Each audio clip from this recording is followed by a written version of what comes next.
How to resize page in Canva.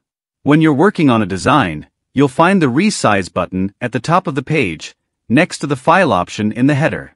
Clicking this button lets you change the size of your design. Options. Resize. Resizes the current project to the new dimensions. Copy and resize.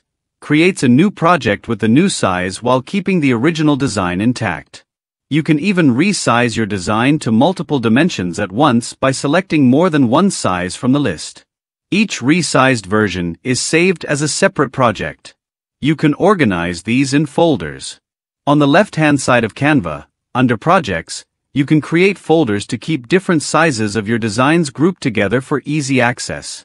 If you don't have Canva Pro, here's how you can manually resize a project. Go to File, Create New Design. Enter a custom size for the new canvas. Once you have the blank canvas, return to your original design, select all elements, press Ctrl+C, and paste them into the new canvas Ctrl+.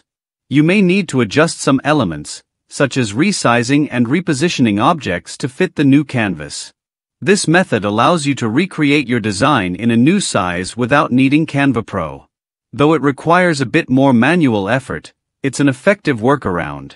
After resizing, either using Canva Pro or manually, ensure all elements are properly aligned and adjust backgrounds or other design elements as needed.